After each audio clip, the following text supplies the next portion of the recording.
The Grand Assembly Hall had never been this quiet. Daniel Carter stood near the back of the massive chamber, watching delegates from dozens of alien species whisper to each other in nervous voices. He had been part of humanity's diplomatic team for 3 years now, but he had never seen anything like this. "Something is wrong," Katie Lawson said beside him. She was the team's language expert, and she had been listening to the conversations around them. "They keep saying a name, Vathri." Daniel looked at the aliens near them. A tall, thin creature with blue skin was shaking so badly that its ceremonial robes rustled. Two small beings with large black eyes were holding each other's hands. Even the proud warriors from the Kelzer Empire, known for their fearlessness in battle, looked pale and uncertain. "Who is Vathri?" Daniel asked. Before Katie could answer, a figure approached them. It was Ambassador Zelric, a Torvani diplomat they had worked with before. The Torvani were known for their calm nature, but Zelric's forearms were trembling as he spoke. "You should leave," Zelric said quietly. "Stake your delegation and go back to your ship. There is still time." "Leave?" Daniel frowned. "The summit just started. We came here to discuss trade agreements." Zelric made a sound that might have been a bitter laugh. "There will be no trade discussions today. Queen Vathri is coming, the queen of the Solani Empire." Katie's eyes went wide. Daniel had heard stories about the Zolani, but they were mostly legends. An ancient empire that controlled hundreds of star systems. A queen who had lived for 600 years. Ships that could destroy planets. "I thought the Zolani kept to themselves," Daniel said. "They haven't attended a galactic assembly meeting in centuries." 300 cycles, Zelric confirmed. The last time the queen appeared in public, 2 delegations offended her. She ordered her fleet to destroy their moons. Billions died. He gripped Daniel's arm with one of his hands. "She's not coming here for trade talks, human. Something has made her desperate, and a desperate Vathri is more dangerous than anything you can imagine." Daniel looked around the hall. More delegations were leaving now, their aides rushing to gather belongings and documents. The great chamber, designed to hold representatives from 100 worlds, was emptying fast. "We should at least hear what she has to say," Daniel said. Zelric stared at him. "You do not understand. When the queen speaks, she does not ask. She demands. And those who do not give her what she wants, she destroys." Commander Ben Holt pushed through the crowd to reach them. He was the head of their security team, a solid man with gray hair and steady hands. "Carter, Lawson, we need to talk. I just got word from our ship. Something massive just came out of hyperspace. The sensors say it is 3 miles long." "The Queen's flagship?" Zelric whispered. "She is already here." Through the tall windows of the assembly hall, Daniel could see it now. A shadow was falling over the station, blocking out the light from the nearby star. The ship was enormous, covered in sharp angles and glowing lines of purple energy. It looked less like a vessel and more like a weapon given form. "My people are leaving," Zelric said. "I suggest you do the same. Humanity is new to the galaxy. You do not want to be caught in the Queen's anger." He hurried away, his forearms wrapped around himself like he was trying to hold himself together, but Katie moved closer to Daniel. "He might be right. We have only been part of the galactic community for 80 years. We do not have the ships or the weapons to stand against the Zolani. We are not here to fight anyone," Daniel said. "We are here to listen and talk. That is what diplomats do." Commander Holt shook his head. "This is not a normal diplomatic situation. I have been reading the reports on my tablet. The Zolani have not lost a war in 4,000 years. Their technology is beyond anything we have seen. One of their small patrol ships could probably destroy our entire fleet. Then we definitely should not run away," Daniel said. Running might look like an insult. And you heard what Zelric said about insults. The lights in the hall flickered. A deep sound filled the air, so low that Daniel felt it in his chest more than heard it with his ears. The remaining delegates fell silent. Even the bravest among them seemed to shrink as they looked toward the great doors at the front of the chamber. High Counselor Dran, the leader of the Galactic Assembly, rose from his seat on the central platform. He was an old Trellan. His green scales faded with age, but his voice was steady as he spoke. The Assembly recognizes the arrival of Her Eternal Majesty, Queen Vithari of the Solani Empire. We welcome her to these halls of peace and cooperation. The doors began to open. They were massive things, 50 feet tall, and made of metal that had been forged in the heart of a dying star. They moved slowly, and with each inch they opened, the pressure in the room seemed to increase. Daniel's ears popped. Kitty grabbed his arm. A light appeared in the doorway. It was purple and cold, and it seemed to push back against the warm lights of the assembly hall. Through that light, a shape began to form, tall, armored, moving with a grace that seemed impossible for something so large. Daniel had faced many difficult things in his life. He had served as a medic in 3 human conflicts, holding dying soldiers and telling them lies about how everything would be okay. He had walked through battlefields covered in blood and fire. He had learned to keep his fear locked away in a small box inside his chest. But as Queen Vithari stepped into the light, he felt that box shake. She was 12 feet tall, covered in scales that looked like living crystal. Her 6 eyes swept across the room, each one a different color, each one seeming to see everything and everyone at once. She wore no crown, but she did not need one. Power radiated from her like heat from a star. When she opened her mouth, her voice filled the hall without any technology to help it. The sound vibrated through the floor, through the walls, through Daniel's bones. "I am Vithari," she said, "and I have come to demand what is owed to my people." No one moved. No one spoke. The remaining delegates stood frozen, their eyes fixed on the floor, afraid to meet the Queen's gaze. Daniel took a slow breath and waited to hear what she would say next. Queen Vithari moved through the assembly hall like a storm given form. Her guards followed behind her, each one 8 feet tall and carrying weapons that hummed with energy. But it was the Queen herself who drew every eye. She walked past the frozen delegates without looking at them, her attention fixed on the central platform where High Counselor Dran stood. "Counselor," she said, and her voice made the window shake. "I trust you received my message." Dran bowed so low that his nose nearly touched the floor. "We did, Your Majesty.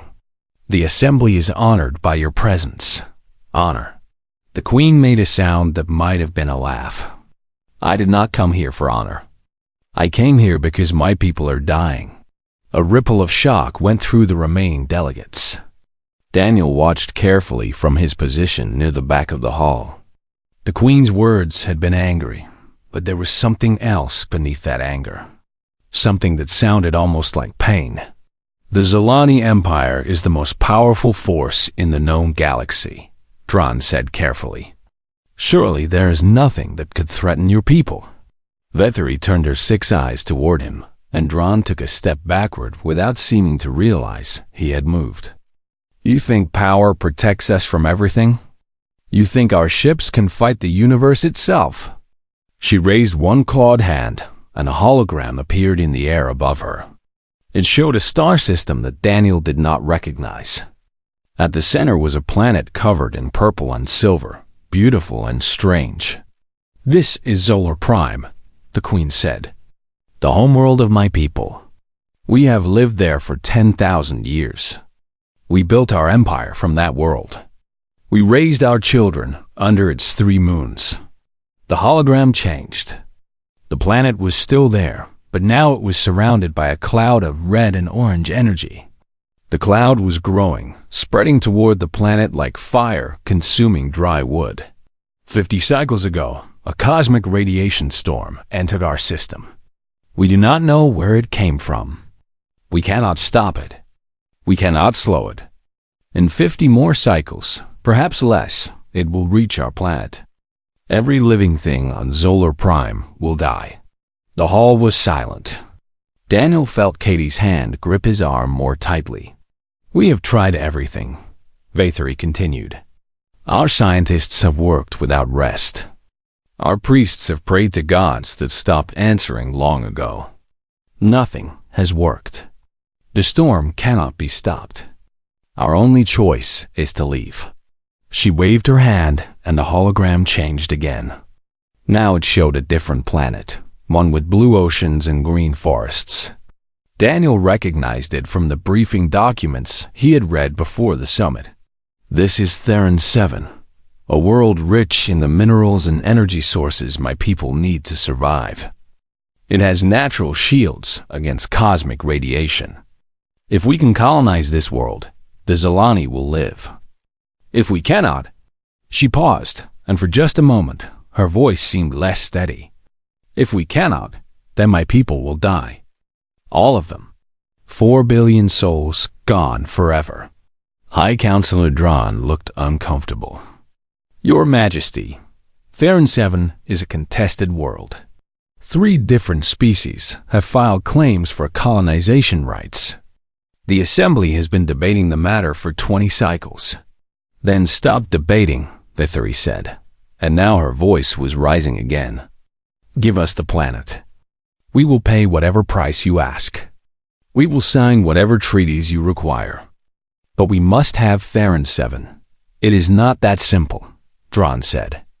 The other claimants have legal rights. If we give the planet to the Zolani, they will protest. There could be conflicts. Perhaps even war. War? The Queen stepped closer to him, and Dran stumbled backward. You worry about war when my children are facing extinction. When 4 billion young ones who have never hurt anyone are waiting to die. Her voice had risen to a roar. The windows cracked. Several delegates fell to their knees, covering their ears.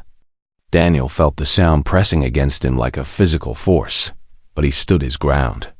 Answer me, Vathari demanded. Will this assembly help my people, or will you hide behind your laws and your procedures while my children burn? No one spoke.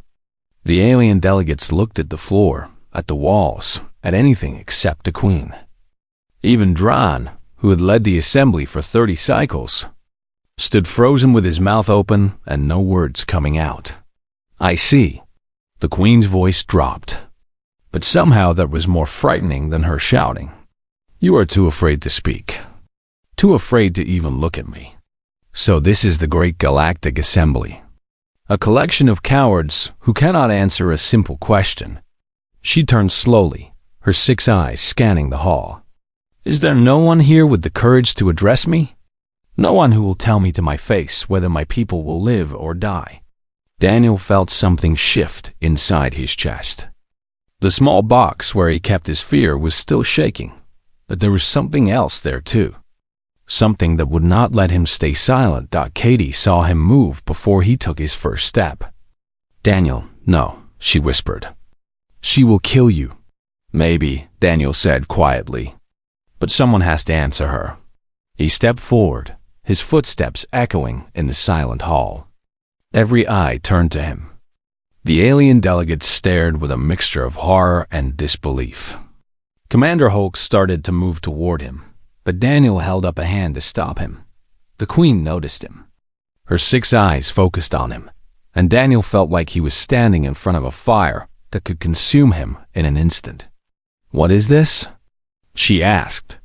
What species dares to approach me when all others flee? Daniel stopped 20 feet from her. He kept his hands at his sides, open and empty. My name is Daniel Carter, he said. I am human. The Queen studied him. Human. I have heard of your kind. Small creatures from a small planet. You have been among the stars for less than 100 cycles. 80 years, Daniel said. We are very new here. And yet you step forward when older and more powerful species hide. She tilted her massive head. Are you brave, human? Or simply too foolish to know fear? I am afraid, Daniel admitted. But you asked a question, and no one was answering. That did not seem right. For a long moment, the queen said nothing.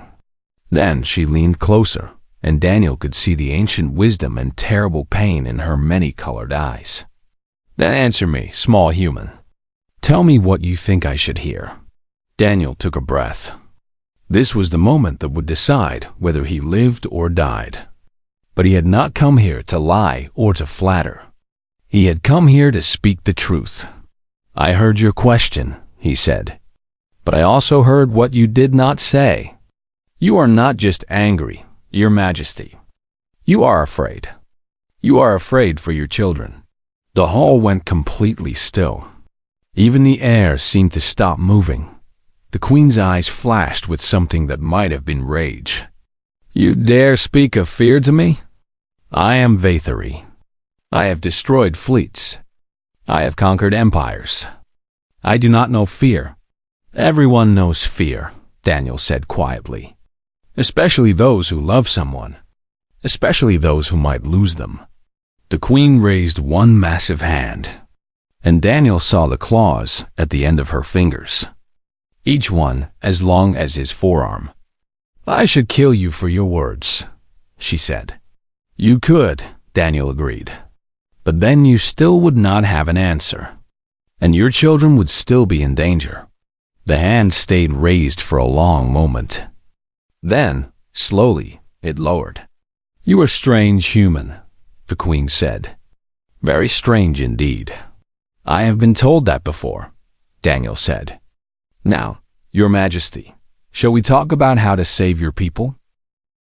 The silence in the assembly hall lasted for what felt like hours. Daniel stood before the queen, waiting for her response.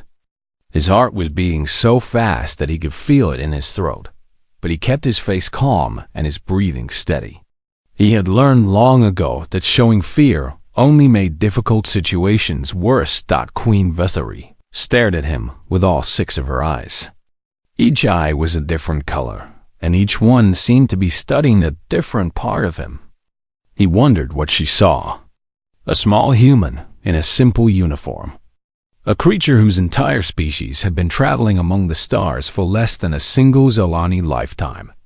You wish to talk, she said finally. Very well, talk. Daniel nodded slowly. First, I need to understand the full situation. You said 4 billion of your people are at risk. How many of those are children? The queen's expression shifted. It was small change, barely visible, but Daniel had spent years learning to read faces during his time as a medic. He knew what pain looked like, even when someone was trying to hide it. 4 billion is the number of our young ones, Vathari said. The ones who have not yet reached their first century. The total population of Zola Prime is nearly 12 billion. And the adults? Can they not survive the radiation storm? We can survive longer than the children, the queen admitted. Our scales become harder as we age. They offer some protection. But even the oldest among us would die within 200 cycles of exposure.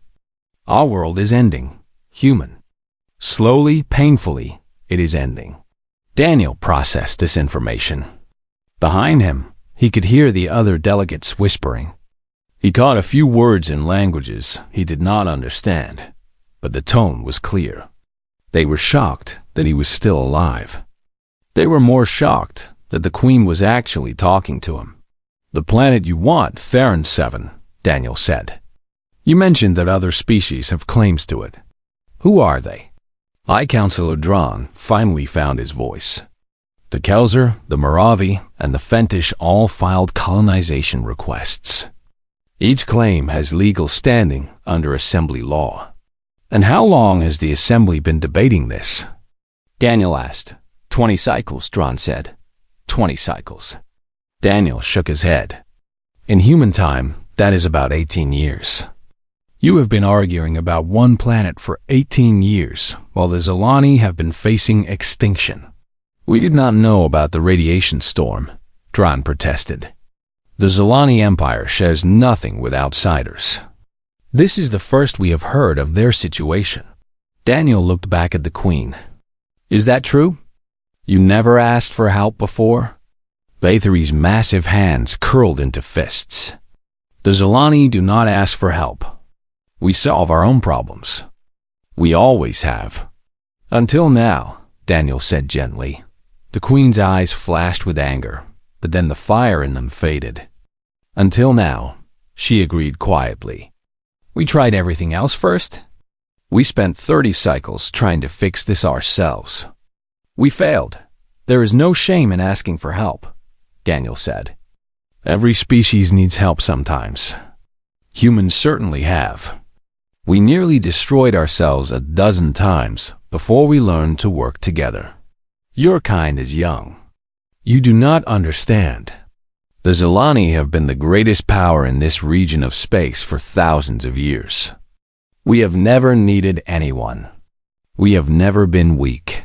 Daniel took a careful step closer. One of the Queen's guards moved forward, but Bathory raised a hand to stop him. I was a medic in human wars, Daniel said. Do you know what that means? You healed wounded soldiers, Bathory said. Yes, and I also sat with dying soldiers. I held their hands while they took their last breaths. I listened to their final words. Daniel paused, remembering faces he would never forget. I once held an enemy soldier as he died. A man who had been trying to kill me just hours before. Do you know what he said? The Queen did not answer, but her eyes were fixed on him. He asked me to tell his family that he was sorry. He had a daughter, just 3 years old. He had left her to fight in a war, and now he would never see her again. Daniel's voice was steady, but there was weight behind his words. In that moment, he was not my enemy. He was just a father who loved his child. That was the day I learned that everyone, no matter where they come from, has someone they love. Someone they would do anything to protect. Bathory was silent for a long moment. When she spoke again, her voice was different, softer, more tired. You think you understand me, human? I think I understand what it means to be afraid for someone you love, Daniel said. I think you came here ready to fight because you expected no one to listen. You expected them to see a monster and run away. They did run, Bathory said. Half the delegations fled when they heard I was coming. Yes, but I am still here. And I am listening. The Queen studied him again, but this time her gaze felt different. Less like a predator examining prey. More like someone meeting an equal for the first time. What do you suggest, human? The Assembly will not give us Theron 7. The other species will fight before they give up their claims. And I cannot let my people die while politicians argue about laws. Daniel thought for a moment. What if you did not have to take the whole planet? What if you shared it? Shared? Bathory's voice held confusion. The Zilani do not share. Maybe it is time to start, Daniel said. Theron 7 is a big world. Big enough for multiple colonies. What if the Zilani took part of it, and the other claimants took different parts? Everyone would get something. No one would have to lose everything. The other species would never agree, Bathory said. They fear us too much. They would think we were trying to trick them. Then we need someone they trust to help with the negotiations, Daniel said. Someone who is not part of any existing conflict. Someone new. The Queen's eyes narrowed. You mean humanity? We have no claim to Theron 7. We have no history of war with any of the species involved. We are new enough that no one sees us as a threat. Daniel spread his hands. We could help build a bridge between you and the others. And what would humanity want in return? Daniel smiled slightly. Honestly, just the chance to help. My people have been through hard times. We know what it feels like to be refugees, to lose our homes, to watch our children suffer.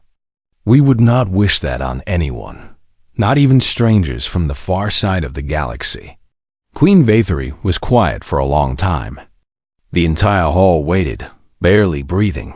Finally, she spoke. You are either the wisest creature I have ever met, or the most foolish. I cannot decide which. Maybe both, Daniel said. Humans are complicated that way. The queen made a sound that might have been a laugh.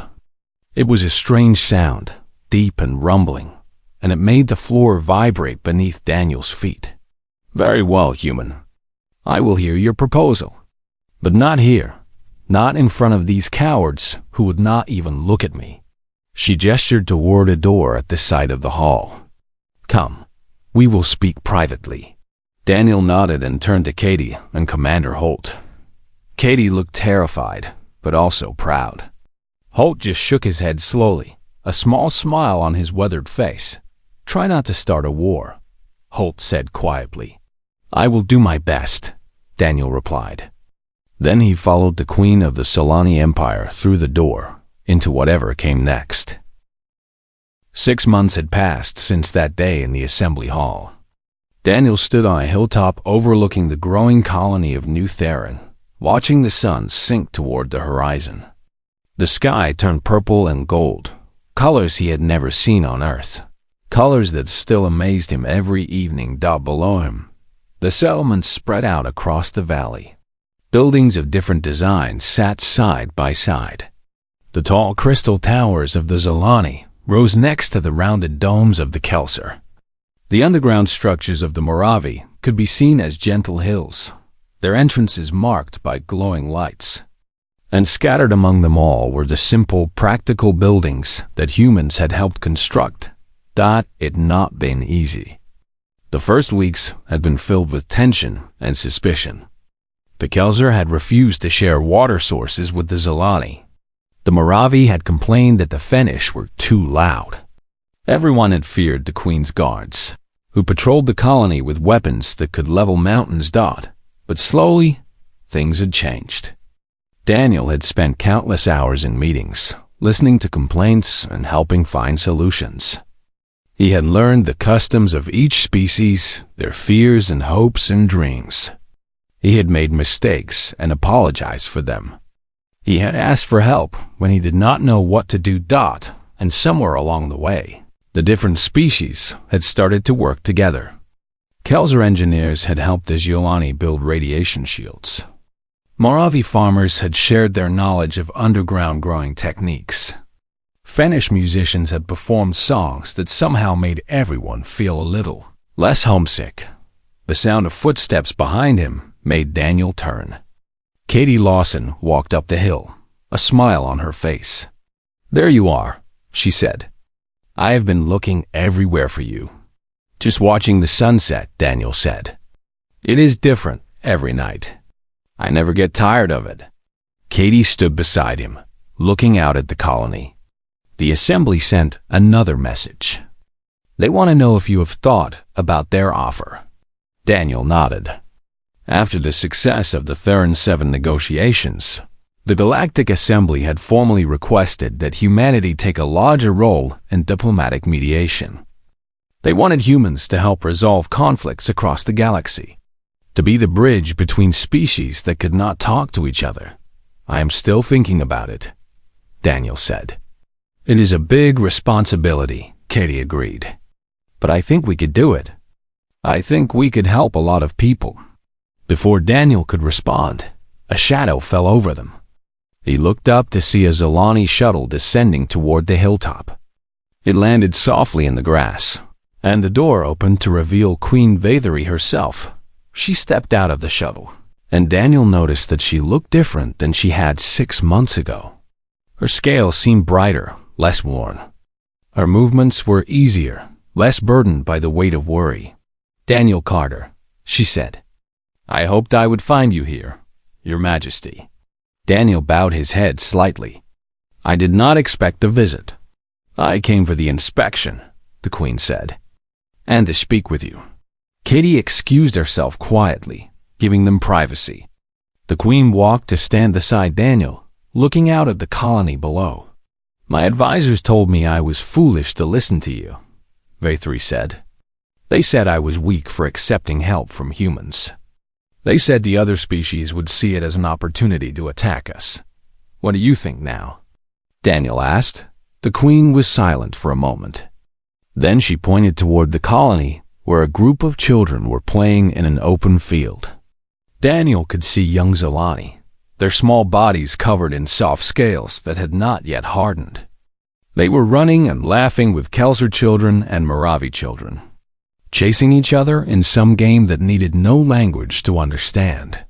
I think the sound of my children laughing is worth more than all the victories I have ever won in battle, the Queen said. I think I have been a fool for 600 years, believing that strength meant being feared instead of being loved. Daniel smiled. You are not a fool, Your Majesty. You are a mother who loves her children. There is no greater strength than that. The Queen turned to look at him. I have sent a formal request to your government on Earth. I want human teachers to come to Zolani schools. I want my young ones to learn what you have taught me. What is that? That listening is more powerful than shouting. That kindness is not weakness. That even the oldest empires can learn new ways to be strong. Daniel felt a warmth in his chest that had nothing to do with the setting sun. I think Earth will agree to your request. We have a lot of teachers who would love the chance to help. Good. The Queen paused, then spoke more quietly. I have also asked that you be given the title of Friend of the Zolani. It is an honor we have not granted to any outsider in 3,000 years. Daniel blinked in surprise. I do not know what to say. Say nothing. You have earned it many times over. The Queen reached out and placed her large hand on his shoulder, gentle as always. You are a strange creature, Daniel Carter, but you are also the best of what your species can be. I hope there are more like you among the stars. There are, Daniel said. Humans are not perfect. We have done terrible things to each other, but we keep trying to be better. That is what makes us who we are. Perhaps that is why you were able to help us, Vaythri said, because you understand that making mistakes is not the end. What matters is what you do after. She released his shoulder and stepped back toward her shuttle. I must continue my inspection, but I wanted you to know that you have changed more than just the future of my people. You have changed me. Then, the change goes both ways, Daniel said. 6 months ago, I was just a former medic who happened to be in the right place at the right time. Now, I'm standing on a new world, watching children from different species play together. I have been changed too. The Queen nodded, something like affection in her 6 eyes. Then perhaps we have both learned the same lesson. That answering a call for help is never a mistake, even when it is frightening. Even when everyone else stays silent. She turned and walked back to her shuttle, but paused at the door. The galaxy is watching humanity now, Daniel Carter. They are watching to see what you will do next. Do not disappoint them. The shuttle rose into the sky and disappeared among the clouds. Daniel watched it go, then looked back at the colony below. Ships from a dozen species were arriving in the landing field, carrying supplies and new settlers. Lights were coming on in the buildings as darkness fell. Somewhere in the distance, he could hear children still laughing. Katie came back to stand beside him. What did she say? That the galaxy is watching us, Daniel said. That they want to see what humanity will do next. Katie smiled. And what are we going to do? Daniel looked at the stars appearing in the darkening sky. Somewhere out there were countless worlds filled with species he had never met, conflicts he knew nothing about, problems that seemed impossible to solve. We are going to keep answering, he said. Whenever someone calls out and no one else will respond, we are going to be the ones who step forward. That is what humans do. Katie took his hand, and together they watched as the last light faded from the sky. The colony glowed warm and bright below them. a promise of what was possible when different species chose to work together instead of fighting in a galaxy that had learned to fear the loudest voices. Humanity had found its power in something simpler. They had found it in the courage to listen, in the strength to answer, and in the hope that even the oldest enemies could become friends. And somewhere among the stars, a queen who had ruled through fear for 600 years was learning a new way to lead. Not through threats or violence, but through the gentle power of connection. It was a small beginning, Daniel thought. But all great changes started small. All they needed was someone willing to take the first step. The private chamber was smaller than Daniel had expected. It had no windows, just smooth metal walls and a table made from some kind of dark crystal. 2 chairs sat on one side of the table, clearly designed for smaller species. On the other side was a single seat large enough for the queen. Vathory dismissed her guards with a wave of her hand. They hesitated, looking at Daniel with suspicion, but the queen's word was law.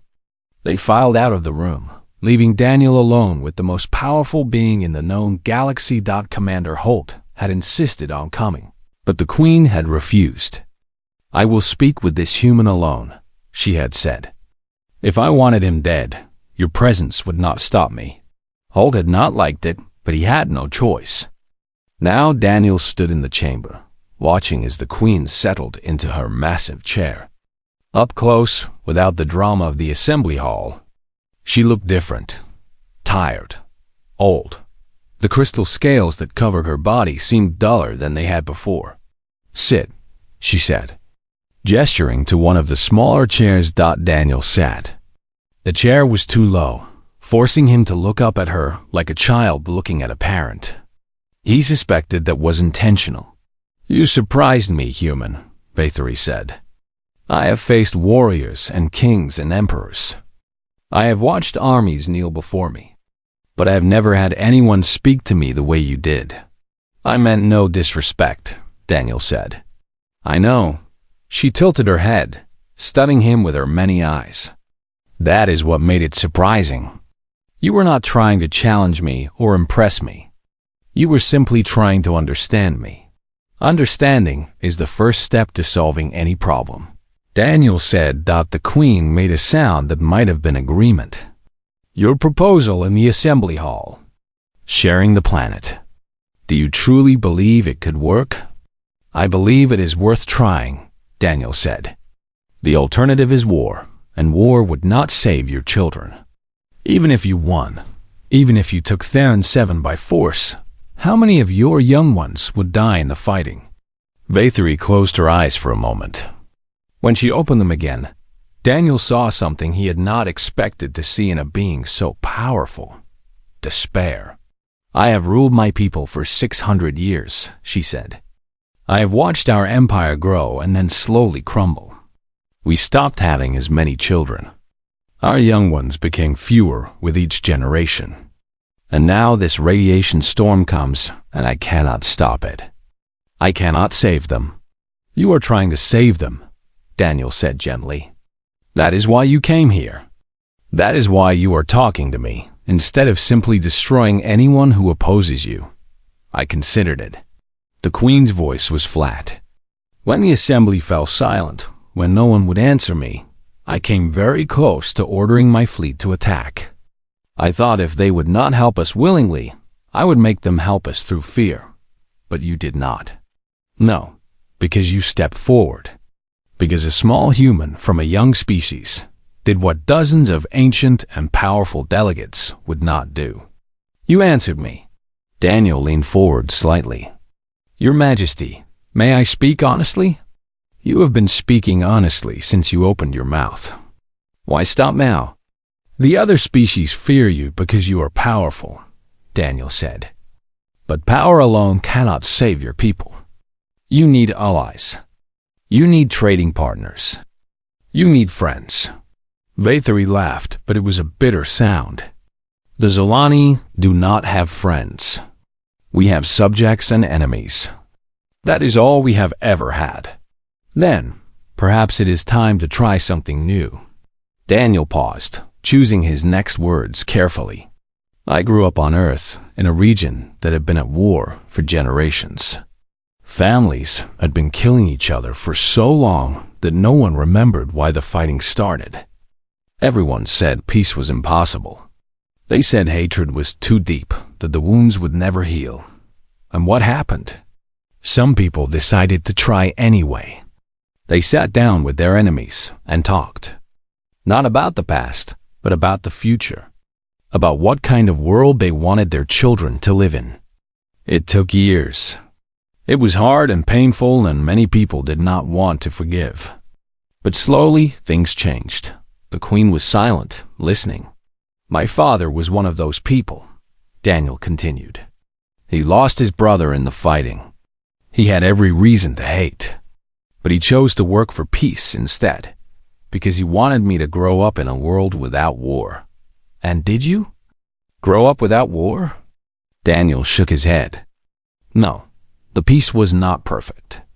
There were still conflicts, still violence. But it was better than before.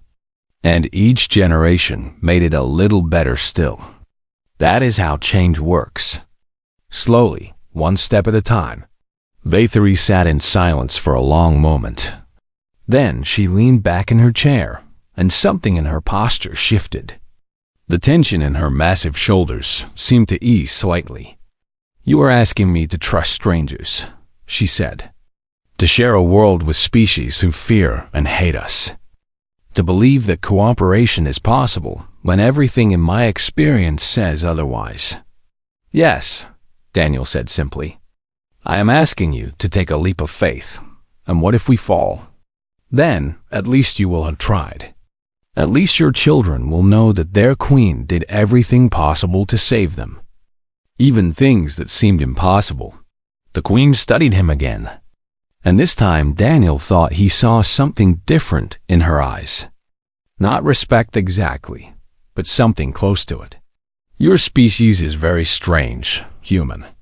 You are small and weak and fragile. Your lives are short. Your technology is primitive. And your history is filled with violence against your own kind. And yet here you sit telling me how to save my people. Sometimes outsiders can see things that those inside cannot, Daniel said. And sometimes weakness teaches lessons that strength never learns. What lessons? That you cannot do everything alone. That asking for help is not shameful. That even enemies can become friends if both sides are willing to try. Vatiri was quiet again. Then she rose from her chair and walked to the wall of the chamber. She pressed her hand against the metal, and a section of it became transparent, revealing a view of the stars outside. I have lived for 600 years, she said, her back to Daniel. I have seen empires rise and fall. I have watched stars die and new ones be born. I thought I understood everything about the universe. She turned to face him. But I did not understand your kind. I did not expect anyone to answer me in that hall. I did not expect anyone to see past my anger to the fear beneath. And I certainly did not expect anyone to offer help without demanding something in return. Humanity wants the chance to prove that we belong among the stars, Daniel said. What better way than to help prevent a tragedy? The Queen nodded slowly. Very well. I will accept your proposal. Humanity will help negotiate a shared settlement of Theron 7. My people will work alongside the other species. Not as conquerors, but as neighbors. Daniel felt a wave of relief wash over him. But he kept his expression calm. There is one more thing. Name it. The negotiations will be difficult. The other species will be suspicious. They will need someone they trust to oversee the process, to make sure all sides are treated fairly. You are suggesting yourself. I am offering myself, Daniel corrected. If you are willing. The Queen walked closer to him, her massive form towering over his chair. Then, slowly, she extended one clawed hand toward him. The claws were retracted. The palm opened. Daniel stood and placed his small human hand in hers. Her grip was gentle, careful not to crush his fragile bones. "Then it is agreed," Queen Vathery said. "You will come to Theron 7 as humanity's representative. You will help build a new world for my children." "I will do everything I can," Daniel promised. For the first time since she had entered the assembly hall, the Queen smiled. It was a strange sight, those crystal scales shifting around her mouth, those 6 eyes softening with something that looked almost like hope. "I believe you will, Daniel Carter. I believe you will."